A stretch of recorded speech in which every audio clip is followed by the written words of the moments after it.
जो चहुयुगीचा अधिष्ठात्री अमोघा सिद्धी जयाच्या घरी, तो माता पुरी राज्य करी, तयाण मन श्री दत्तात्रया, तयाण मन श्री दत्तात्रया. श्री दत्तात्रेय महाराज की जय. पूर्ण परब्रह्म परमेश्वर परमपिता जगद्गुरु श्री दत्तात्रेय प्रभूंचा अवतार दिनानिमित्त, अवतार महिन्यानिमित्त आपण श्री दत्तात्रेय प्रभूंच्या लीळा कथन करतात. मी माझ्या यथामतीने श्री दत्तात्रेय प्रभूंच्या कृपेने, सर्वज्ञ श्री चक्रधर स्वामींच्या कृपेने परमेश्वराच्या लीळा कथन करून सांगून आत्मा, शरीर, वाणी पवित्र करण्याचा हा प्रयत्न करतोय. श्री दत्तात्रेय प्रभूंबद्दल जर बोलायचं, आपण या अगोदरचा व्हिडिओ कदाचित बघितला असेल, नसेल बघितला बघून घ्या. श्री दत्तात्रेय प्रभूंचं वैशिष्ट्य मी त्यात सांगण्याचा प्रयत्न केलेला आहे. खरं तर काय वर्णन करावं त्यांचं, आणि ते पण आपल्यासारख्या, माझ्यासारख्या अज्ञान बालकानं. परमेश्वराचं यथातथ्य ज्ञान नसताना त्याच्याच लीळा त्या थोड्याशा आपल्या अल्पमतीने सांगण्याचा हा प्रयत्न आहे. असो, जिथे शेष श्रमाला कैसी अगम्य लीळा, तिथे मी काय वर्णन करणार. परंतु श्री दत्तात्रेय प्रभूंचं वर्णन करून आत्मा पवित्र करणं हेच एकमेव उद्दिष्ट आहे. असो, परब्रह्म परमेश्वर सर्वज्ञ श्री चक्रधर स्वामींनी महानुभाव पंथाची स्थापना केल्यानंतर, प्रवर्तन केल्यानंतर एक वेळ महादयसा विचारतात की देवा, हा जो ज्ञानमार्ग आहे, हा जो परमार्ग आहे, याची सुरुवात कुठून झालेली, याचं मूळ कुठून आहे. त्यावेळेस मराठीतल्या आद्य चरित्र ग्रंथातली पहिली ओळ, पहिली लीळा, मार्गादी मूळ निरूपण ही आहे. यामध्ये स्वामी सांगतात की या ज्ञानमार्गाची सुरुवात, या ज्ञानमार्गाला मूळ हे श्री दत्तात्रेय प्रभू आहे. आणि तिथून श्री दत्तात्रेय प्रभूंची ख्याती, महत्त्व स्वामींनी अनेक लीळांमध्ये उद्धृत केलं, सांगितलं. परमेश्वराने ज्यावेळेस सृष्टीची रचना केली, जीवांचा उद्धार करायचा, जीवांना दुःखातून मुक्त करायचं, दुःखातून मुक्त करून आनंद द्यायचा, त्यावेळेस जीवांना दुःख मुक्त करण्यासाठी परमेश्वराने आपलं स्थान सोडलं, आपली जागा सोडली, आपलं स्वरूप जे आनंद निदान आहे तिथून खाली आले. का खाली आले? लहान मुलाशी जर तुम्हाला संवाद साधायचा असेल, लहान मुलाशी जर बोलायचं असेल, त्याच्या बोबड्या बोलाने बोलावं लागतं.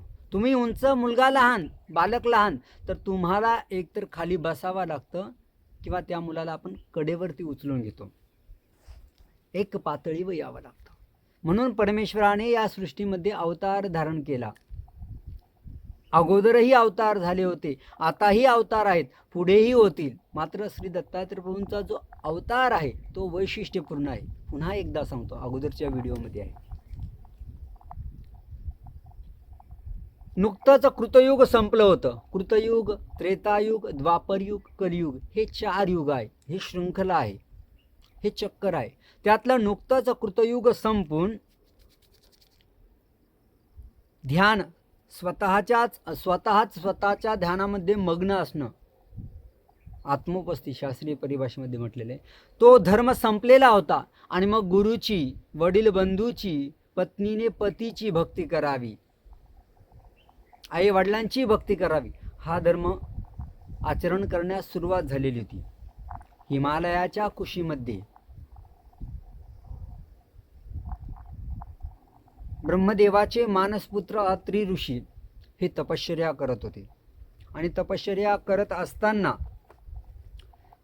त्याच वेळेला देवाहुतींची कन्या अनसूया हिच्याशी त्यांचा विवाह होतो. दोघेही परमेश्वर आराधनेमध्ये, साधनेमध्ये मग्न असतात. त्यांच्या परमेश्वराच्या साधनेने, नामस्मरण साधनेने वातावरण प्रफुल्लित होतं. बद्रिकाश्रमामध्ये हळूहळू हे त्या आश्रमामध्ये त्या परिसरामध्ये एकटेच राहत असताना हळूहळू तिथली सत्वस्था, तिथली प्रसन्नता, तिथला आनंद असं संपूर्ण वातावरण झालेलं असल्याने हळूहळू खूप सारे ऋषी राहायला लागले. आश्रमाचं नावही बद्रिका आश्रम, कारण तिथे खूप सारी अशी बोराची झाडं होती. बद्री असं बोरांना म्हणत असतात. आणि त्या बोरांनी वेढलेला परिसर तो बद्रिका आश्रम. बोरांचं वैशिष्ट्य असं मुठी एवढले बोरं असायचे आणि एकदा खाल्लं का तृप्ती, गौल्यता, मधुरता आणि तृप्ती या तीनही गोष्टी त्या बोरांमध्ये होत्या. सर्वच जण हळूहळू यायला लागल्यानंतर उपजीविकेसाठी स्वतंत्र प्रयास करावा लागत नव्हता. बोरं खाल्ले का तृप्ती व्हायची किंवा इतरही कंदमुळे खाऊन सर्वजण राहत असत. विशेष उद्यम करावा लागत नसायचा. आपण माणसं सतत सुखाच्या आनंदाच्या शोधात कुठे ना कुठे जात असतो. जिथे आनंद मिळतो, ज्यातून आनंद मिळतो, ज्यातून सुख मिळतो ते पुन्हा पुन्हा मिळवण्याचा प्रयत्न करतो. म्हणून त्या बद्रिका आश्रमामध्ये आनंद, सुख, समाधान, शांती नांदत असल्या कारणाने, प्रसन्न वातावरण असल्या कारणाने अनेक ऋषी येऊन तिथे जवळजवळ 88,000 ऋषी राहू लागले. अत्री ऋषी आपली परमेश्वराची आराधना साधना करतायत. अनसुया माता सुद्धा साधना करते, आपल्या पतीची मनोभावे सेवा करते. गृहस्थाश्रमाचे जे जे मूळ गुणधर्म आहे ते सर्व व्यवस्थित पाळतायत.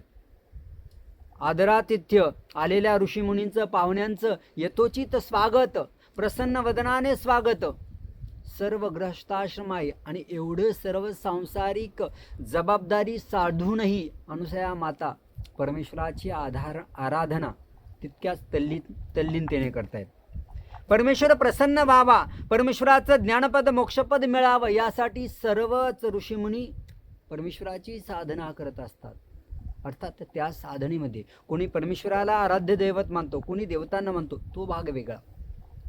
इथे मात्र अत्री ऋषी परमेश्वराची आराधना करत होते. सर्व आराधना चाललेले, वर्ष गेले, दिवसांमागून दिवस गेलेले आहे, सर्व आनंदात आहेत. वर्षानुवर्ष संपलेत, हजारो वर्ष झालेत. मात्र या सर्व आराधनेमध्ये एवढं करत असतानाही या अत्री ऋषींना आणि अनसुया मातेला पुत्रप्राप्ती नव्हती.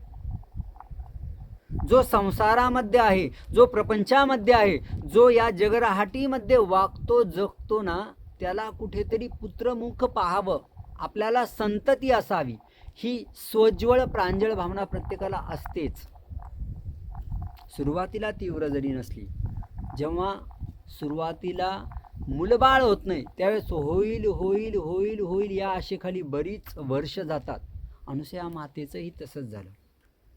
होईल होईल, थोडंसं उशिरा असेल आपल्या नशिबी, म्हणून असे वर्षानुवर्ष नव्हे हजारो वर्ष जातात. आणि जेव्हा मूल होत नाही, संतती होत नाही, त्यावेळेस अनुसया माता जराशा नाराज राहू लागतात.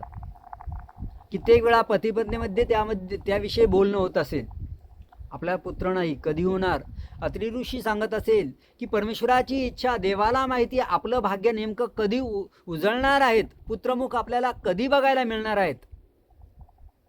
बरीच वर्ष जाती. अनुसया मातेची समजावणी करता करता अत्री ऋषींच्याही लक्षात येतं की आपल्याला पुत्रमुख बघायला बरीच हजारो वर्ष झाली पण मिळालं नाही.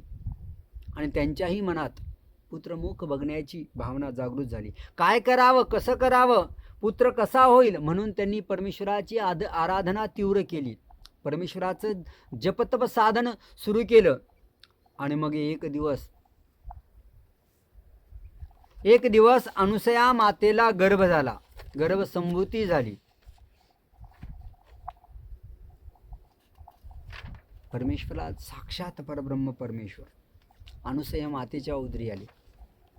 सामान्य बालकाचा, माणसाचा जीवाचा जर जन्म होणार असेल तर त्या मातेला डोहाळे लागतात, वेगवेगळ्या इच्छा होत असतात. त्या मातेच्या मुखावरचं, त्या मातेच्या चेहऱ्यावरचं तेज अलौकिक वाटत असतं. गर्भसंभूती झालेल्या मातेचं तेज काही वेगळंच असतं. आणि या अनसुया मातेच्या गर्भामध्ये साक्षात परब्रह्म परमेश्वर परमपिता जगद्गुरु श्री दत्तात्रय प्रभू अवतार घेणार होते. त्यांच्या तेजाचं वर्णन काय करावं. ऋषी मुनींचे पत्न्या जेव्हा अनसुया मातेकडे गोष्टी गप्पा करण्यासाठी येत, तासन तास बसून राहत. अगं आम्हीही स्त्रिया आहोत, आम्हालाही गर्भसंभूती झालेली आहे, आम्हालाही मुलं झालेत, पण असं तेच आमच्याकडे कधीच नव्हतं. यांच्याशी अनसुया मातेशी गप्पा मारत असताना, गोष्टी करत असताना हिच्यापासून हालुशेच वाटत नाही.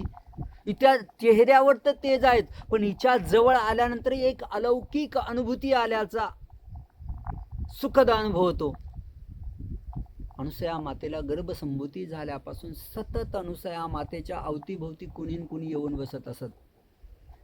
त्या बद्रिकाश्रमातले संत ऋषीही येऊन बसत असत अनसुया मातेशी. का? त्यांनाही त्या सुखानुभूतीची जाणीव होत असेल. त्यांना जाणवायचं की आम्ही एवढं तपाचरण करतो, परंतु आम्हाला हा सुखद अनुभव, हे जे सुख आहे ते मिळत नाही. ही शांती, असं बस असा जो फील आहे, अनुभव आहे, तो येत नाहीये. म्हणून तेही येऊ लागले.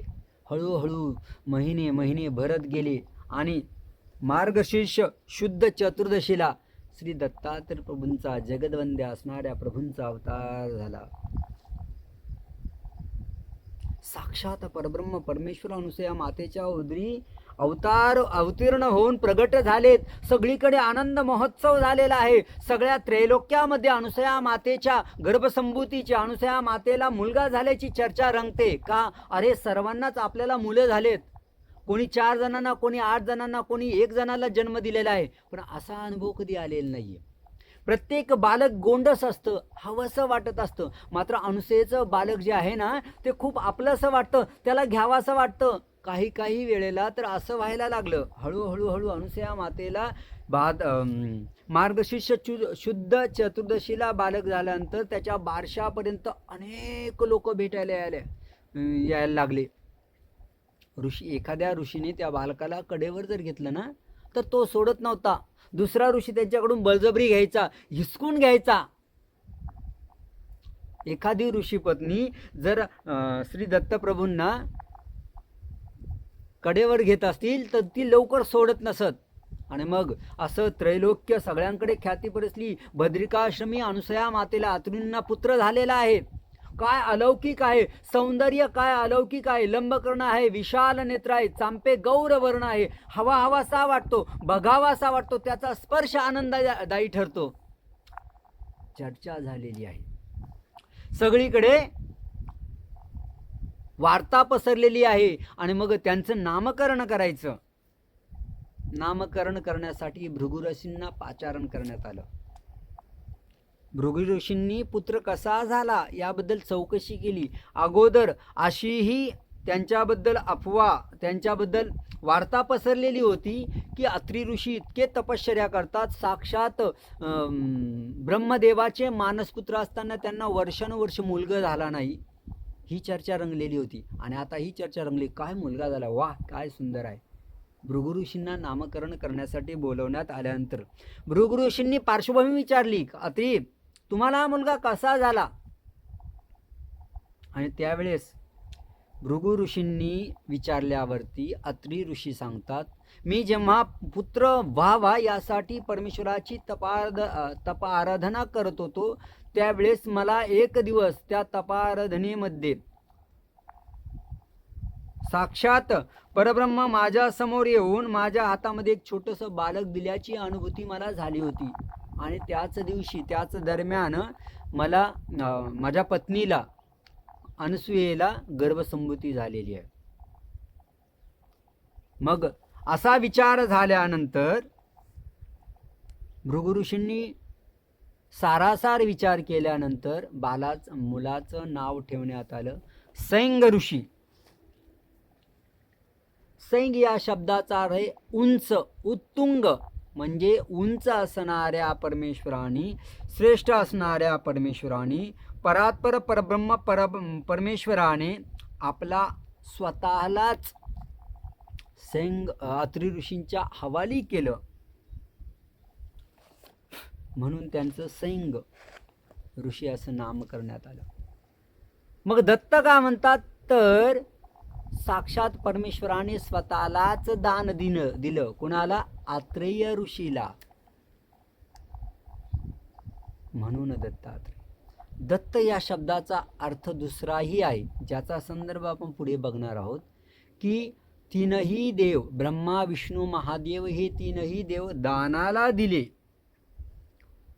म्हणून दत्तात्रेय. म्हणून दत्तात्रेय. आणि अशा पद्धतीने सैंग ऋषी असं नामकरण करण्यात आल्यानंतर त्या बद्रिकाश्रमामध्ये महोत्सव झाला, उत्सव झाला, खूप आनंद साजरा झाला. साक्षात परब्रह्म अवतीर्ण झाल्यानंतर एखाद्या साध्या हव्या अशा माणसाचा सहवास आपल्याला हवा वाटत असतो. एखाद्या संताचं दर्शन घेतल्यानंतर आपल्याला त्यांच्यापासून निघावंसं वाटत नाही. आश्रमात आल्यानंतर, स्थानाजवळ आल्यानंतर आपल्या जर संवेदना जागी असतील, आपलं मन जर शांत असेल, आपण कुठल्या विवंचनेतून आलेलो नसेल, तर तिथला आनंद, तिथलं सुख, तिथली शांती एक वेगळीच अनुभूती देऊन जाते.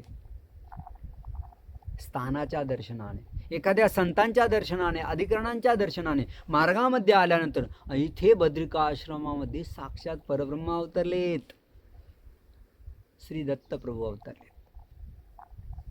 सगळीकडे आनंद झालेला आहे.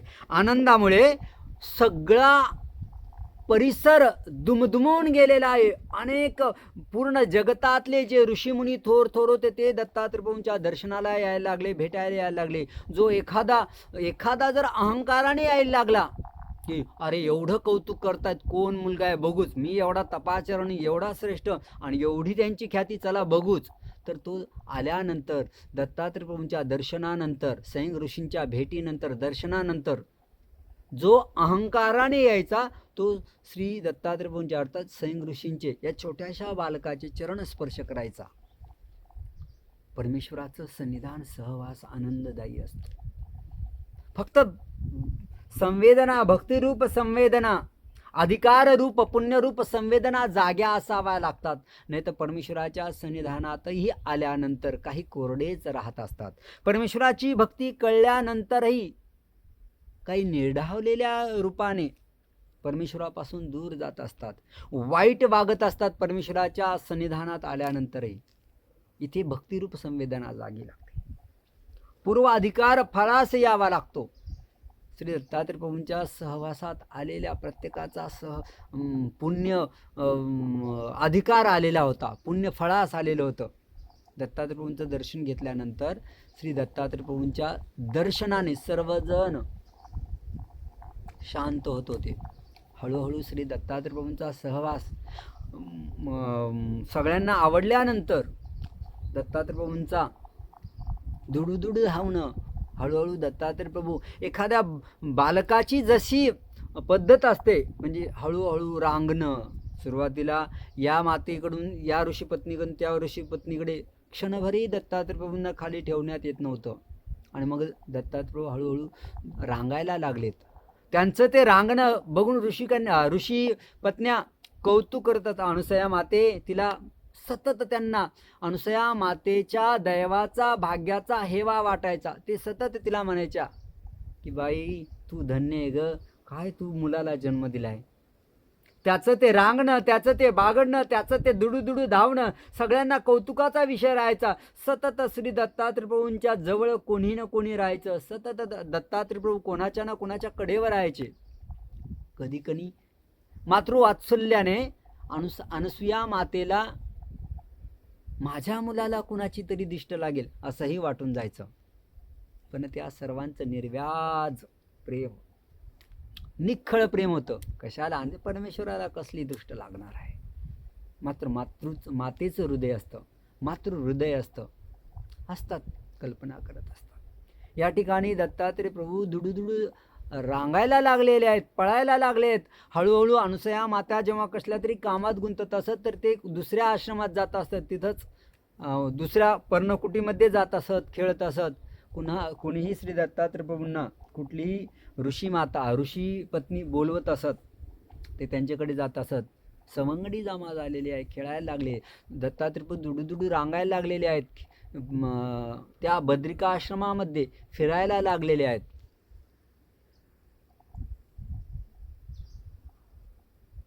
सर्वांना अगोदरच परमेश्वर आराधनेमध्ये पुण्य पावन झालेला परिसर परमेश्वराच्या श्री चरण स्पर्शाने काय आनंदमय झालेला असेल. तिथे एंट्री केल्यानंतर, तिथे गेल्यानंतर जो अशांत असेल, जो वैतागलेला असेल, कष्टलेला असेल, त्याला बरं वाटायचं. म्हणून तर त्या ठिकाणी 88,000 ऋषी लावू लागले होते. 88,000. असा श्री दत्तात्रय प्रभूंनी आपल्या सर्वांसाठी अवतार घेतलेला आहे. श्री दत्तात्रय प्रभूंनी आपल्यासाठी अवतार घेऊन अगोदरच्या व्हिडिओत सांगितल्याप्रमाणे अवतार घेतला, जीवांचा उद्धार केला आणि निघून गेला असं नाही. अवतार उदंड होती, अनेक अवतार होत असतात. सवेची विलिया जाती. उद्धार कार्य संपल्यानंतर लगेच आपल्या स्वरूपानंदी विलीन होत असतात. अवतार उदंड होती, सवेची विलिया जाती. तैसी नव्हे श्री दत्तमूर्ती. तसे श्री दत्तात्रय प्रभू नाही, नाश कल्पांती पावेना. एक कल्प म्हणजे 4 युग, कृतयुग, त्रेतायुग, द्वापरयुग, कलियुग. 4 युग संपले तरीही जात नाही, नाश कल्पांती पावेना. अशा श्री दत्तात्रय प्रभूंच्या लीळा आहेत. त्या लीळा आपण रोज या 15-20 दिवसामध्ये मी माझ्या मतीने तुम्हाला सर्वांना सांगण्याचा प्रयत्न करणार आहे. परमेश्वराचं लीळाश्रवण करून आपण आनंददायी व्हाल. संसारामध्ये जे कष्टलेले आहात, त्रसलेले आहात, वैतागलेले आहात, ती तुम्हाला शांती मिळेल अशी मला नक्कीच खात्री आहे. आज श्री दत्तात्रय प्रभूंनी अवतार कसा घेतला हे सांगितलं. उद्या आपण इतर लीळांना सुरुवात करणार आहोत. तोपर्यंत सर्वांना पुनश्च एकदा दंडोत. सर्वज्ञ श्री दत्तात्रय महाराज की जय.